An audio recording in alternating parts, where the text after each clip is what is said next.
바닷가로 안 가시고 주님 품에 오신 걸 잘 하셨습니다.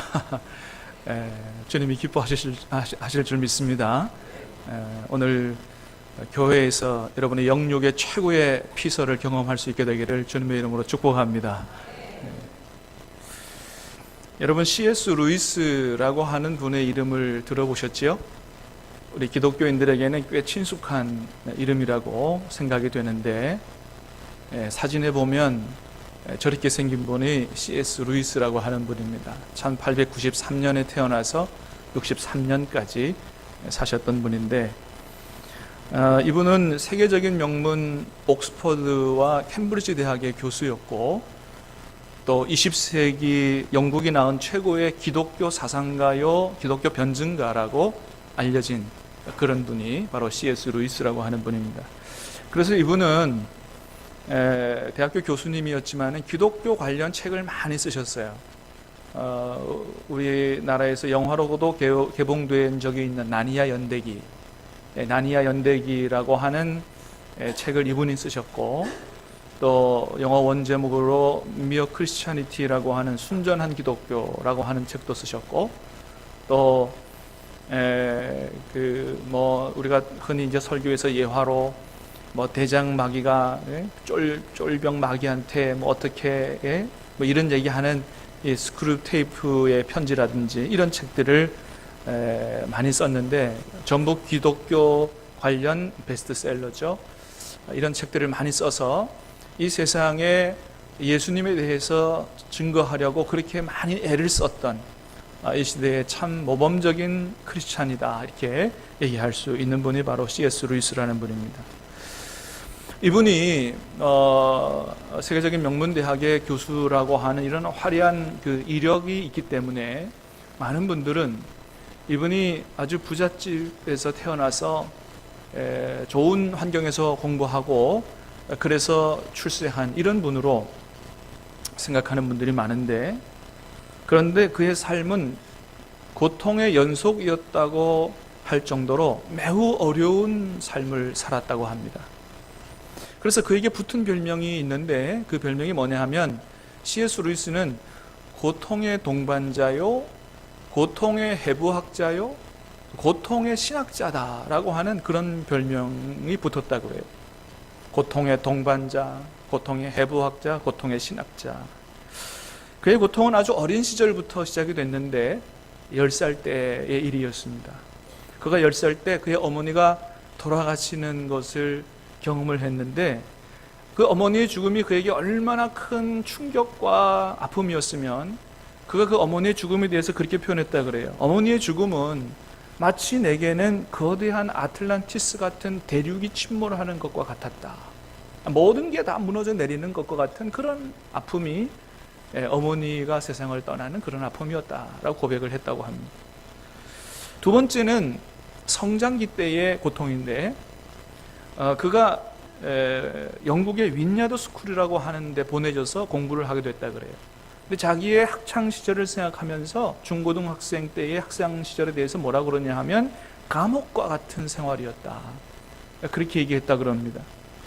그가 다니는 학교의 교육 방법은 암기였는데, 주어진 과제물에 대한 것을 암기하지 못하면 가차없이 매를 맞는 이런 학교였다 그래요. 수도 없이 매를 맞는 정말로 지긋지긋한 그런 학교 생활을 했다. 아마도 우리 7, 80년대에 중고등학교를 다닌 분들은 이게 어떤 고통인지를 잘 이해하실 거예요. 그때는 왜 그렇게 선생님들이 때렸는지 몰라요. 지난번 시험보다 시험 점수가 떨어지면 1점마다 한 대씩 맞는 거예요. 그것도 무슨 회초리로 맞는 게 아니라 밀대자루로 맞는 거예요.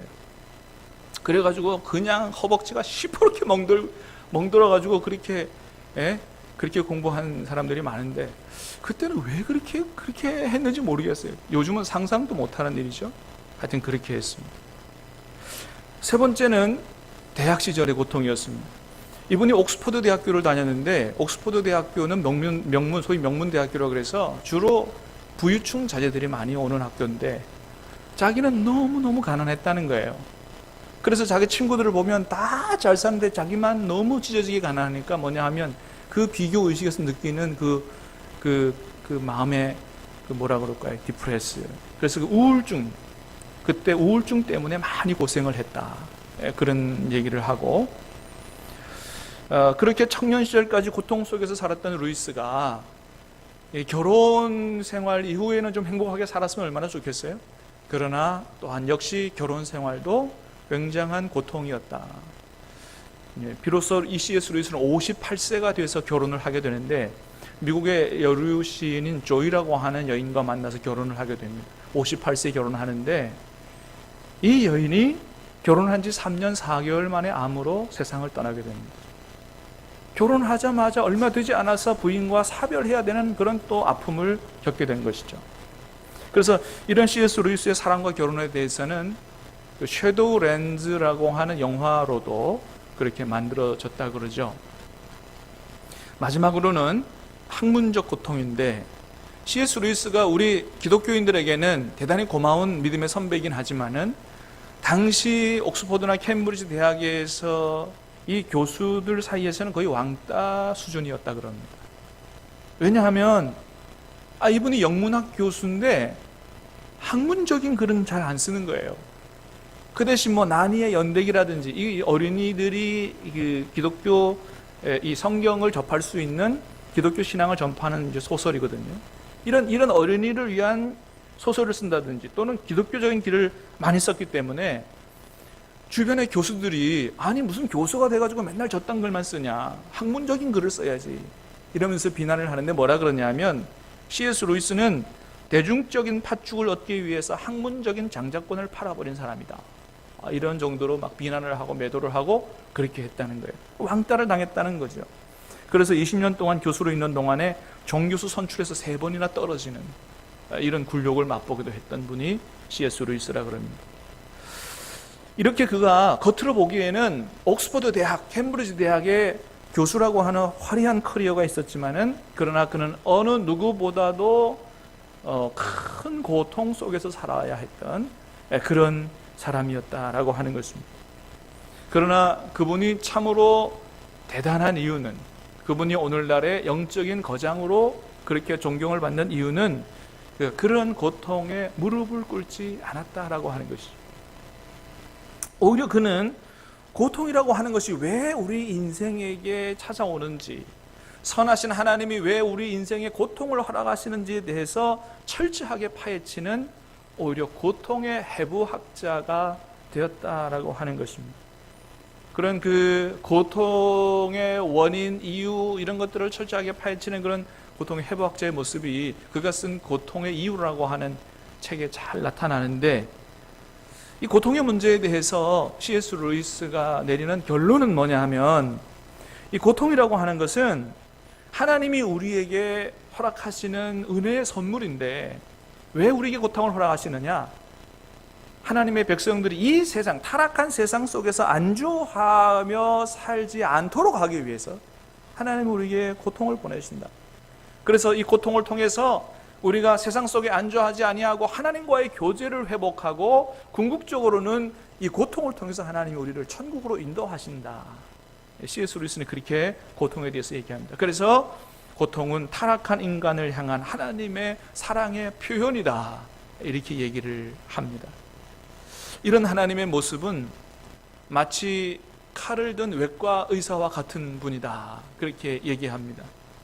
우리가 수술을 받는다고 하는 것은 대단히 고통스러운 일이지만, 그러나 외과 의사이신 하나님은 죄악으로 병든 우리를 고통이라는 메스를 통해서 수술하여 우리로 하여금 하나님 앞에 영적으로 건강한 그런 삶을 살게 하는 그런 분이 바로 우리 하나님이시다라고 하는 거예요. 여러분, 그렇습니다.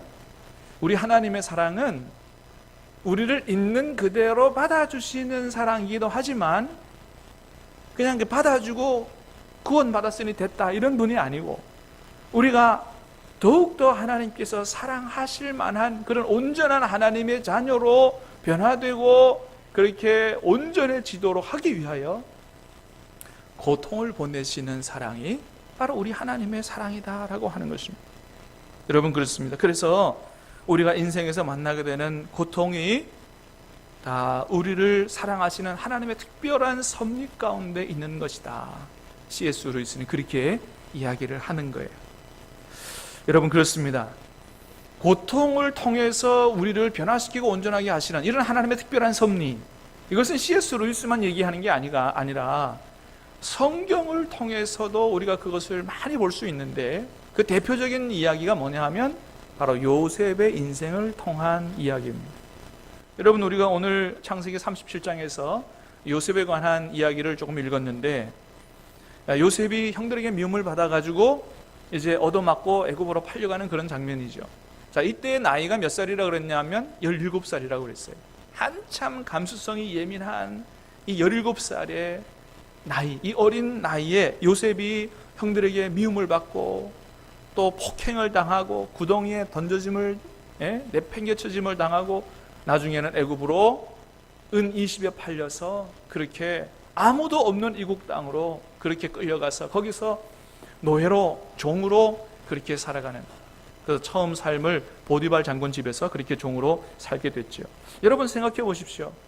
17살 어린 나이에 형들에게 매질을 당하고 인신매매 당하고 팔려간 이런 이 상처와 아픔, 이거 평생 있겠습니까? 얼마나 그런 큰 상처와 고통이 계속해서 그 요셉을 괴롭혔겠느냐. 여러분, 요새 우리 그 인기 있는 드라마가 있다 그러는데, 그죠? 김비서가 왜 그럴까? 그 굉장히 많이 보는 드라마라 그러는데, 주인공이 옛날 그 트라우마, 어렸을 때 당한 트라우마 때문에 막 깜빡깜빡 놀래잖아요, 그냥. 안 보신 분은 한번 보시기 바랍니다. 남들 다 본다 그러니까. 하여튼, 그 어렸을 때 트라우마가 계속해서 평생 그를 붙잡고 괴롭히는 거죠. 요셉은 그 어렸을 때 당한 그 상처와 고통 때문에 너무너무 괴로워하는 이런 삶을 살았지만, 그러나 그럼에도 불구하고 하나님을 믿는 그 믿음으로 그런 것을 잘 이겨내던 중에 또 다른 고통이 그에게 찾아오죠. 어떤 고통입니까? 보디발의 아내의 성적인 유혹을 뿌리치다가 오히려 강간범으로 누명을 쓰고 감옥으로 들어가는 이런 큰 고통과 아픔이 찾아오죠. 그런데 여러분, 거기서 놀라운 일이 벌어지더라는 거예요. 자, 그 감옥으로 들어가서 거기서 누구를 만나게 됩니까? 거기서 떡 맡은 관원장과 술 맡은 관원장을 만나고, 거기서 그들이 꿈을 하나님이 주신 지혜로 해석해냄으로 말미암아 나중에는 어떻게 해요? 그 감옥에서 수직 상승하여 애굽의 총리가 되는 그런 놀라운 일이 일어나더라는 것이죠. 할렐루야. 여러분, 그렇습니다. 우리가 거기서 뭘 보게 되는 거예요?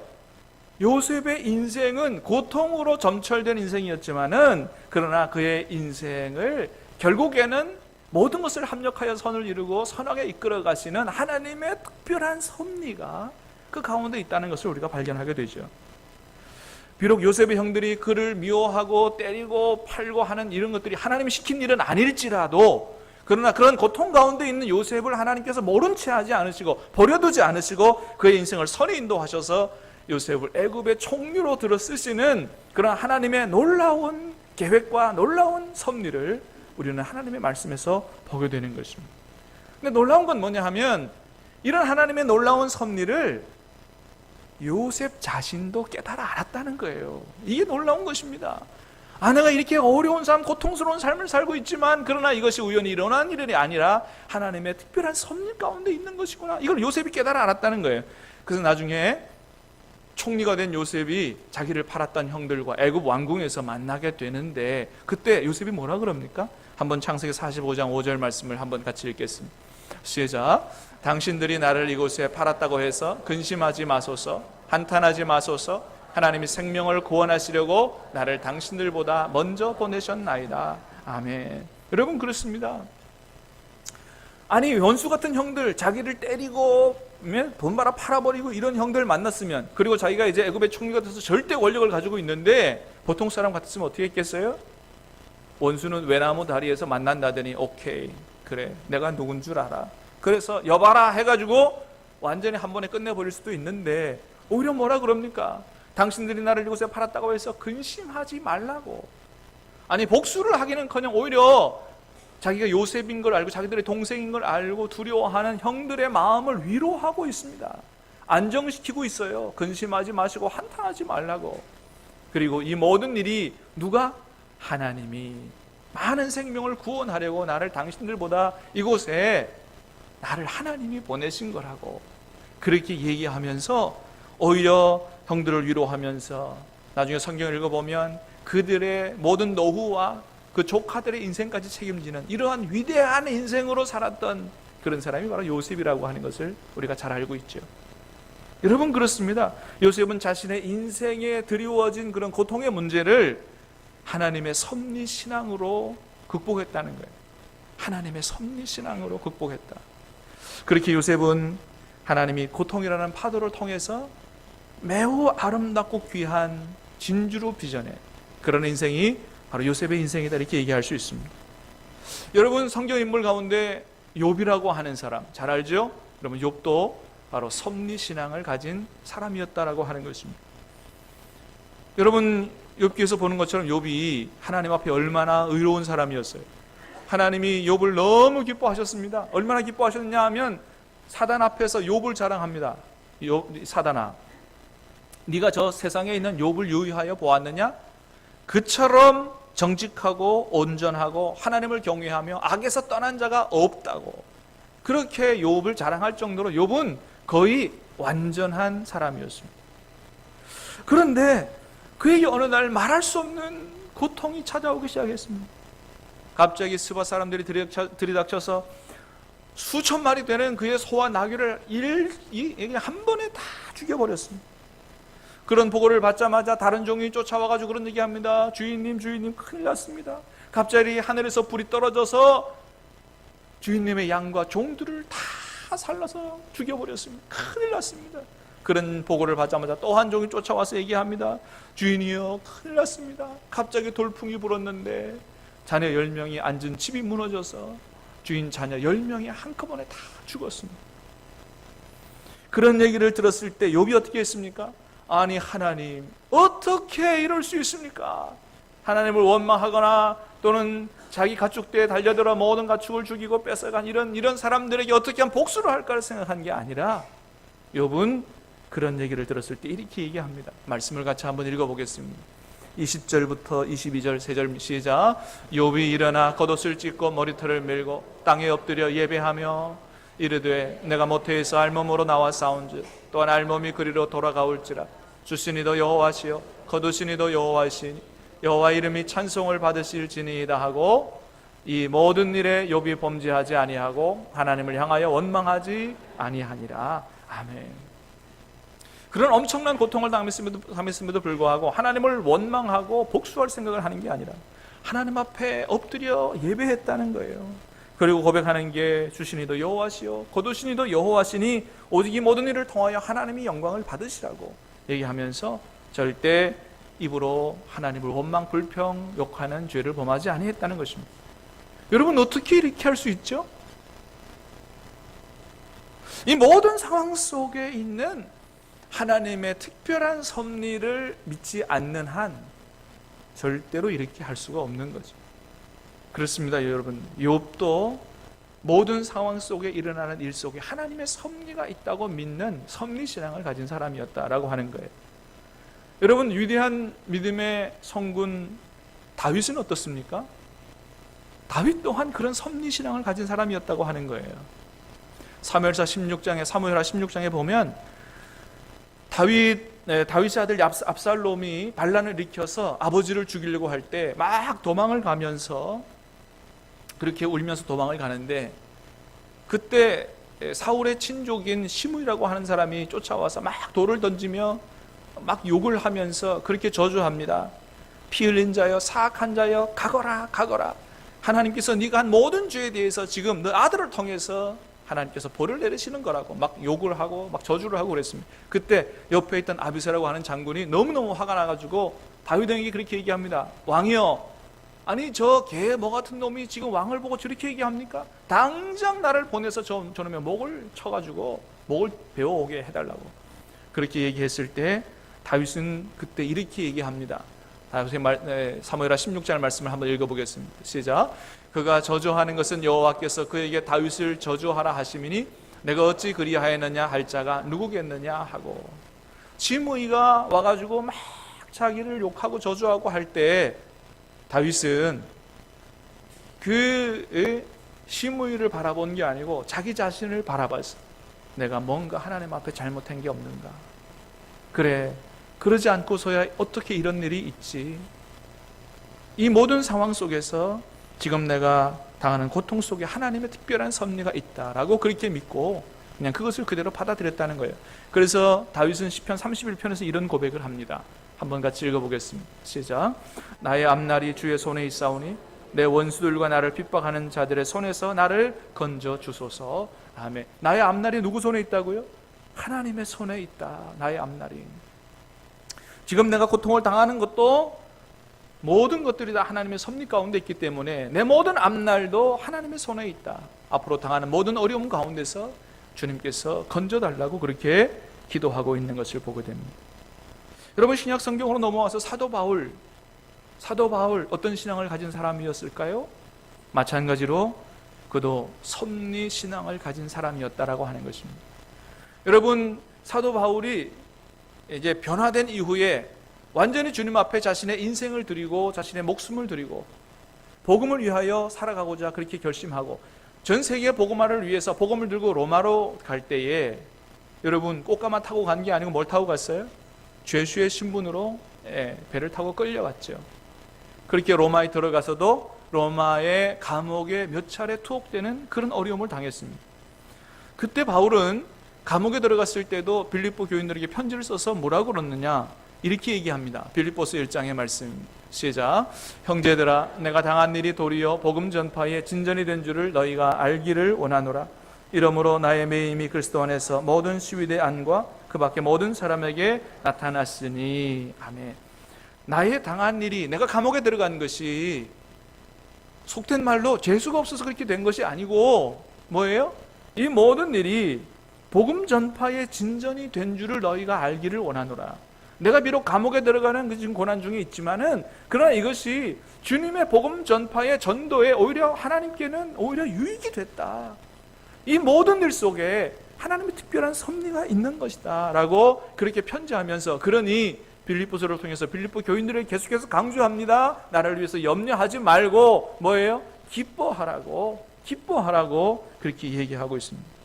여러분, 그렇습니다. 그렇게 사도 바울은 감옥 안에서 원망과 불평하기는커녕 오히려 기도하고 찬송했다고 하는 것입니다. 그렇게 감옥 안에서 기도하고 찬송했을 때 어떤 일도 벌어졌어요? 그 감옥의 문이 열리는 그런 놀라운 기적도 체험했다고 하는 것이죠. 할렐루야. 여러분, 그렇습니다. 이렇게 고통 속에서 원망과 불평하기보다 기도하고 찬송할 때 오히려 하나님은 그 속에 임재하여 놀라운 역사로, 기적의 역사도 일으키시는 우리 하나님이신 것을 보게 됩니다. 이렇게 우리 믿음의 선배들은 자신의 인생에 드리워진 고통의 문제를 하나님의 선하신 섭리 가운데 있는 섭리신앙으로 받아들이고 원망 불평하여 죄를 짓기보다는 믿음으로 그것을 극복하고 승리하는 삶을 살았다는 것을 보게 됩니다. 여러분, 주님은 우리에게 이런 말씀을 하셨어요. 마태복음 10장 29절의 말씀입니다. 시작. 참새 2마리가 한 아사리온에 팔리지 않느냐? 그러나 너희 아버지께서 허락하지 아니하시면 그 하나도 땅에 떨어지지 아니하리라. 아멘. 참새 2마리도 하나님이 허락하지 않으면 절대로 땅에 떨어지지 않는다는 거예요. 무슨 말씀입니까? 사랑하는 여러분, 저와 여러분의 모든 삶은 다 하나님의 손안에 있다고 하는 거예요. 믿습니까? 저와 여러분의 모든 삶이 다 하나님의 손안에 있다는 거예요. 참새 2마리도 그런데 하나님이 구원하신 하나님의 자녀의 삶을 하나님께서 방치해 두시겠느냐는 거예요. 하나님은 너희의 머리털까지도 세시는 분이라고 하나님 말씀하고 계시는 것입니다. 그렇기 때문에 우리 인생에서 일어나는 모든 일은 우연한 일이 하나도 없고 모두가 다 하나님의 선하신 계획과 섭리 가운데서 일어나고 있다라고 하는 것입니다. 근데 이런 말씀 드리면 간혹 오해를 하는 분들이 계세요. 내가 죄를 짓는 것도 하나님의 계획 속에 있는 것이다, 이렇게 생각해서 자기 죄를 짓는 것도 하나님의 계획 속에서 내 책임 아니다, 이렇게 하나님께 책임을 돌려버리는 분이 계십니다. 여러분, 절대로 그렇지 않습니다. 우리를 죄짓게 하시는 분이 아니죠. 하나님은. 여러분, 오해하지 마시기를 바라고, 여러분 오해해서 자기 합리화하지 마시기를 바랍니다. 다만 우리 인생에서 만나는 모든 사람들, 또 내가 생각하지 못했던 그런 알 수 없는 고통과 환난들이 다 하나님의 선하신 섭리와 계획 가운데 있는 것이다 라고 하는 것을 우리가 믿을 수 있는 그런 하나님의 섭리 신앙을 가져야 한다라고 하는 것입니다. 사랑하는 여러분, 저와 여러분이 만난 것도 하나님의 특별한 섭리 가운데 있는 줄로 믿습니다. 우리가 이것을 믿을 수 있어야 된다고 하는 거예요. 저와 여러분이 만난 것도 하나님의 특별한 섭리 가운데 있기 때문에, 그러나 여러분, 우리가 함께 살아가는 동안에 우리에게 기쁨도 있겠지만은, 그러나 또는 슬픔도 있고 아픔도 있고 여러분 고통도 있을 거예요. 그러나 그럴 때 우리의 만난 것이 특별한 하나님의 섭리 가운데 있음을 믿고 우리가 믿음으로 고백할 때 서로 원망 불평하지 않고 오히려 하나님 앞에 기도하고 또 감사할 수 있음으로 말미암아 이런 모든 어려움을 다 이겨낼 수 있게 된다고 하는 것이죠. 그러나 하나님의 섭리를 믿지 못하면 우리가 원망 불평으로 하나님 앞에 서로 미워하고 죄를 지을 수밖에 없다고 하는 것입니다. 그러나 사랑하는 여러분, 우리 안에 있는 하나님의 특별한 섭리를 믿고 우리가 불신과 원망과 불평의 입을 닫고 감사와 기도와 찬양을 주님께 올려드린다면 하나님께서 사도 바울의 감옥문을 열어주신 것처럼 저 여러분의 인생과 사업과 교회 부흥의 문도 하나님께서 열어주실 줄로 믿습니다. 그래서 종교개혁의 완성자라고 그러죠. 존 칼빈이 기독교 강리 섭리편에서 이런 얘기를 했어요. 하나님의 섭리에 대해 무지한 것이 인생 최대의 비참이요, 하나님의 섭리에 대한 인식이 인생 최고의 행복이다. 칼빈이 그런 얘기를 했습니다. 그렇습니다, 여러분. 우리 인생에서 일어나는 일에 대한 섭리신앙을 가진 사람과 갖지 못한 사람이 어떻게 다르게 사는가를 칼빈은 잘 얘기해 주고 있습니다. 그렇습니다, 여러분. 그래서 저와 여러분들도 우리 믿음의 선배들이 가졌던 이 하나님의 섭리신앙을 가질 수 있게 되기를 주님의 이름으로 축복합니다. 그래서 야고보 사도도 우리에게 이렇게 얘기해요. 야고보서 1장 말씀을 한번 같이 읽겠습니다. 시작. 내 형제들아, 너희가 여러 가지 시험을 당하거든 온전히 기쁘게 여기라. 이는 너희 믿음의 시련이 인내를 만들어내는 줄 너희가 알미라. 인내를 온전히 이루라. 이는 너희로 온전하고 구비하여 조금도 부족함이 없게 하려 함이라. 아멘. 하나님이 우리에게 여기 말하는 시험은 시련을 얘기하는 거예요. 고통을 당하거든 온전히 기쁘게 여기라는 거예요. 이유는 뭐예요? 그것을 통해서 우리가 인내를 이루고 이 모든 것을 통해서 우리가 하나님이 쓰시고자 하실 만큼 온전한 사람으로, 조금도 부족함이 없는 사람으로 그렇게 우리가 성장하고 성숙하도록 하기 위하여 하나님은 우리에게 고통을 보내시기도 하신다라고 하는 것입니다. 고통 속에 있는 하나님의 놀라운 섭리를 얘기하는 것이죠. 그런데 이 고통 속에 있는 하나님의 섭리를 깨달을 만한 지혜가 없거든 어떻게 하라고 얘기합니까? 야고보서 1장 5절 말씀에 시작. 너희 중에 누구든지 지혜가 부족하거든 모든 사람에게 후히 주시고 꾸짖지 아니하시는 하나님께 구하라. 그리하면 주시리라. 아멘. 내 삶에서 일어나는 이런 고통의 문제를 해결할 만한, 해석할 만한 능력이 없거든 하나님 앞에 기도하라고 하는 거예요. 그러면 지혜를 주시고 이 모든 것에 하나님의 섭리를 깨달아 오히려 하나님 앞에 감사하고 찬송할 수 있는 그런 사람으로, 복을 받을 수 있는 사람으로 우리를 변화시켜 주신다고 하는 것입니다. 여러분, 하나님이 저와 여러분에게 원하는 것은 단순히 이 세상에서 복을 받아 출세하는 사람 되는 것을 원하시는 게 아닙니다. 나중에 우리가 하나님 앞에 섰을 때 네가 어떤 직업을 가졌고 얼마나 많은 돈을 벌었느냐 하나님께서 우리에게 물지 않으실 거예요. 단지 하나 물으신다면 네가 얼마나 나의 자녀로 나를 담는 사람이 됐느냐, 하나님이 그것을 물으실 거예요. 네가 정말 나의 자녀인가? 여러분, 우리 자녀가 우리를 닮잖아요. 하나님이 우리에게 오매불망 원하시는 게 뭘까요? 아버지 되신 하나님을 닮아가는 것이죠. 그렇습니다. 그렇게 우리가 주님 자녀 답게 살아가도록, 더 사랑스럽고 온전한 존재로 변화되도록 주님은 고통을 통해서 우리 안에, 우리 인생에 특별한 계획을 가지고 섭리하시고 역사하시는 분이시다라고 하는 것입니다. 사랑하는 여러분, 여러분은 예수님 안에 구원받은 하나님의 자녀가 맞습니까? 그렇다면 저와 여러분의 모든 인생이 바로 하나님의 손에 있는 줄로 믿으시기를 바랍니다. 우리 인생에 대한 이런 하나님의 절대 주권을 인정하고 전적으로 우리 모든 인생을 다 하나님께 의뢰하는 그런 절대 신앙으로 여러분 어떤 어려움도 다 극복하고 마침내는 하나님 귀 쓰시는 하나님의 귀한 자녀로 변화되어지는, 하나님께 영광 돌리는 저와 여러분 다 되시기를 주님의 이름으로 축복합니다. 같이 찬양하도록 하겠습니다.